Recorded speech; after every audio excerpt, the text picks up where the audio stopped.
All right, are you someone that likes to travel? Do you like to go to some of the country's best courses? Have you been to Bandon Dunes and Sand Valley and Pinehurst and Pebble Beach and all those places? Well, if that's you, then basically today's gonna be like Christmas for you, because this is probably the biggest announcement to happen in 2023, and that is Rodeo Dunes.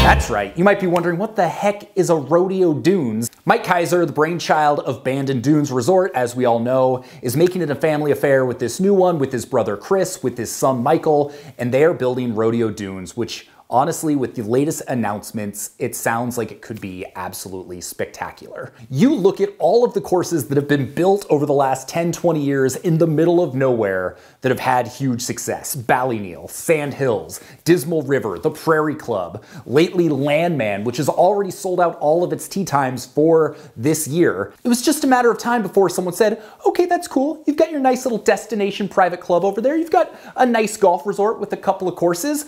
We're gonna one-up you.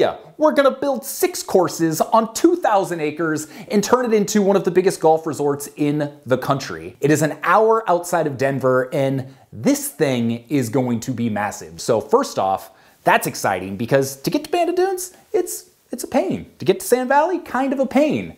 To get to Ballyneal or Sand Hills or some of those clubs that are even farther out, it's a pain. So to be around an hour outside Denver, a major airport, that's pretty cool and is going to be exciting for a lot of people. You might be wondering where the course is getting its interesting name, Rodeo Dunes, from. Well, the property was bought from the Cervi family, who is the country's largest producers of rodeos. They've used the land for training, for practice, for different things, and it's just a small portion of their overall land holdings in the area. And so to pay homage to that, they named it Rodeo Dunes, which is pretty cool. So even though the land has like 2,000 acres, there's room and potential plans for 6 courses. You'd have to be kind of crazy to commit to doing all of that all at once. Even with the track record of Mike Kaiser and Dream Golf, that's still a big ask, especially when you're going to kind of the middle of nowhere in Colorado. But they have committed to building 2 courses, and there are already plans underway for doing them. They have generally been laid out, they have been routed,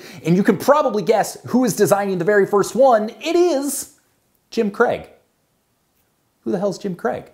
You might be asking yourself. What I think is really cool about this is they're going back to the blueprint they used for Bandon Dunes when they hired David McClay Kidd. At the time, no one knew who David McClay Kidd was, and he ended up building one of the most iconic golf courses in the world. So Jim Craig has been working on the Core and Crenshaw team as a shaper. He's worked on Old Sandwich, he's worked on Friar's Head, he's worked on Sheep Ranch. He's been around the business for decades, and from everything I've heard, he's extremely well respected, he's extremely capable, and it's gonna be really cool to see what he does with his first solo project. The land sounds amazing. They're talking like 85-foot dunes, a lot of variety in their ability to build different types of golf holes, and so I'm really excited to see what comes from that. And in case you're concerned about hiring someone for their very first solo product for such a high-profile course, the second course is going to be designed by none other than Core and Crenshaw, which, you know, you can imagine, given land like this, giving opportunity like this, they're gonna come up with something really, really cool. And I love the fact, everything I've seen so far, they're talking about how this is going to be a fun place, it's going to be quirky, and it is going to be all about golf. This isn't like a multi-use luxury resort where you're taking the family and doing the whole thing. Basically, we're talking relatively rustic accommodations to the level that Bandon is rustic. It's still very nice. Where you're gonna go, you're gonna show up, you're gonna play golf from sunup to sundown, you're gonna have a big meal, you're gonna go to sleep, and you're gonna do it all over again.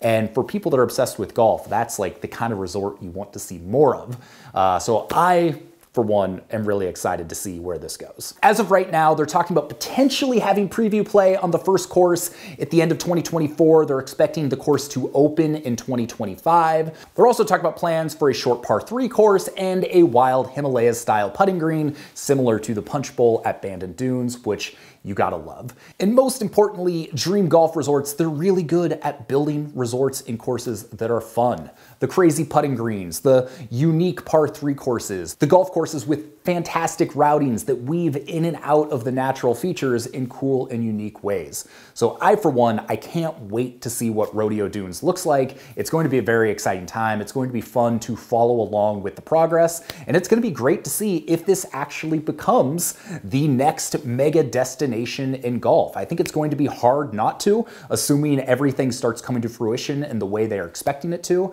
They've already gotten people to go out into the middle of nowhere in the southern Oregon coast, up in northern Wisconsin, out to Nova Scotia, and all over the place. But I think the combination of, while still being out in the middle of nowhere, only being an hour from Denver, making it one of the most accessible dream golf resorts, is going to be really cool. I think it's going to bring a lot of people. I think there's going to be a lot of attention on this, and it's going to be great to follow along. I also love the fact this is a public resort. With the opening of Landman in Nebraska recently, we're getting some of these world-class routings out in that type of landscape. But so far, most of the most well-known courses that are in that Midwest sandy dunes landscape are private clubs. So the fact that this is potentially opening up a similar experience and a similar quality of course to a broader audience, I think is awesome. So with that, let me know, drop a comment, let me know what you think about Rodeo Dunes. What are your thoughts? What do you think of the choice of Jim Craig and Corin Crenshaw as the two opening architects for the first two courses? What would you like to see? Do you think it's going to be the next Bandon Dunes? Drop a comment, let's have a conversation. I would love to know what you think. My name's Sean Ogle, I'm the founder of this thing here at Breaking 80, where we do cool golf course and golf product reviews. If you got some value out of this, maybe consider hitting the subscribe button, hit the thumbs up, do all the random things, and go over to breaking80.com/hi, hop on our newsletter. We send 1 to 2 emails a week with all of our best content. So with that, I'm gonna go look up some more stuff on Rodeo Dunes and have some more conversations and learn more about it. And I'll give you updates as I learn them, and I hope you have an excellent day. Peace.